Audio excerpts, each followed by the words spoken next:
2020 തന്റെ 21ാം വയസ്സിലാണ് ആര്യ രാജേന്ദ്രൻ തിരുവനന്തപുരം മേയറായി തിരഞ്ഞെടുക്കപ്പെടുന്നത്. ഈ സമയം അമേരിക്കക്കാരനായ ഒരു യുവാവ് ആര്യയുടെ വിജയവുമായി ബന്ധപ്പെട്ട് ഒരു പോസ്റ്റ് റീട്വീറ്റ് ചെയ്തുകൊണ്ട് ട്വിറ്ററിൽ എഴുതി, ന്യൂയോർക്കിന് ഇതുപോലൊരു യുവ മേയറിനെയാണ് ആവശ്യം. കൃത്യം 5 വർഷങ്ങൾക്ക് ശേഷം ന്യൂയോർക്ക് നഗരത്തിന്റെ ഏറ്റവും പ്രായം കുറഞ്ഞ മേയറായി അയാൾ തിരഞ്ഞെടുക്കപ്പെട്ടു. ന്യൂയോർക്കിന്റെ ആദ്യത്തെ മുസ്ലിം ദക്ഷിണേഷ്യൻ മേയർ എന്ന പദവിയും സ്വന്തമാക്കി. അയാളുടെ പേര് സോഹ്റാൻ ക്വാമെ മംദാനി. 34 വയസ്സുകാരനായ മംദാനി പ്രശസ്ത ഇന്ത്യൻ അമേരിക്കൻ സിനിമാ സംവിധായിക മീര നായരുടെയും കൊളംബിയ സർവകലാശാല അധ്യാപകനും ഇന്ത്യൻ വംശജനുമായ മഹ്മൂദ് മംദാനിയുടെയും മകനാണ്. അമേരിക്കയിലെ പ്രതിപക്ഷമായ ഡെമോക്രാറ്റിക് പാർട്ടിക്കാരനായ അദ്ദേഹം ഇടതുപക്ഷ ആശയങ്ങൾ പിന്തുടരുന്ന ആളാണ്. അതുകൊണ്ട് തന്നെ ട്രംപിന്റെ കണ്ണിലെ കരടുമാണ്. ഉഗാണ്ടയിലാണ് അദ്ദേഹം ജനിച്ചത്. ഈ മൾട്ടി കൾച്ചറൽ റൂട്ട്സ് തന്നെയാണ് മംദാനിയുടെ ഐഡിയോളജിയെ ഷേപ്പ് ചെയ്തത്. ജപ്തി ഭീഷണി നേരിട്ടിരുന്ന പാവപ്പെട്ടവർക്ക് നിയമസഹായം നൽകിയാണ് മംദാനി തന്റെ പൊതുജീവിതം തുടങ്ങിയത്.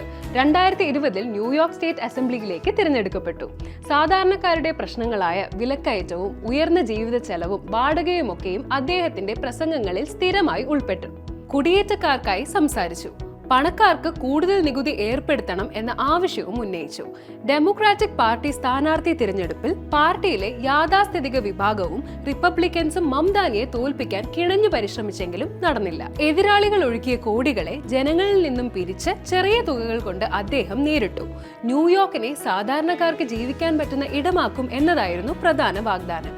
അതുകൊണ്ട് തന്നെ lower and middle class support കുറഞ്ഞ കാലയളവ് കൊണ്ട് തന്നെ നേടിയെടുക്കാൻ അദ്ദേഹത്തിന് കഴിഞ്ഞു. രാഷ്ട്രീയത്തിൽ ഇറങ്ങുന്നതിന് മുമ്പ് മംദാനിക്ക് മറ്റൊരു മുഖമുണ്ടായിരുന്നു. മിസ്റ്റർ കാഡമം എന്ന പേരിൽ അറിയപ്പെട്ടിരുന്ന ഒരു റാപ്പർ ആയിരുന്നു അദ്ദേഹം. ഇംഗ്ലീഷിലും ഉഗാണ്ടൻ ലാംഗ്വേജ് ആയ ലുഗാണ്ടയിലും പാട്ടുകൾ ഇറക്കി.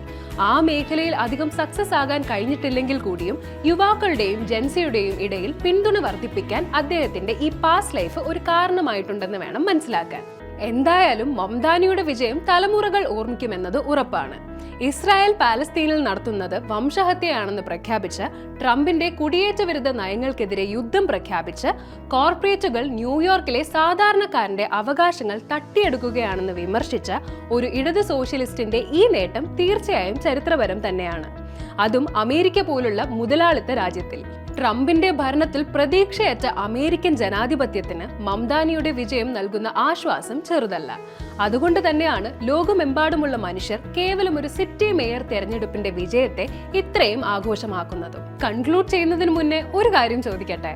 മംദാനിയുടെ പേരിന്റെ സെക്കൻഡ് പാർട്ടായ ക്വാമേക്ക് പിന്നിൽ ഒരു കഥയുണ്ട്. അതേപ്പറ്റി നിങ്ങൾക്കറിയാമോ? ഇല്ലെങ്കിൽ ഗൂഗിളിൽ ഒന്ന് സെർച്ച് ചെയ്ത് നോക്കൂ. റിസൾട്ട് താഴെ കമന്റ് ചെയ്യൂ. മറ്റൊരു വീഡിയോയുമായി വീണ്ടും കാണാം. Until then, good bye.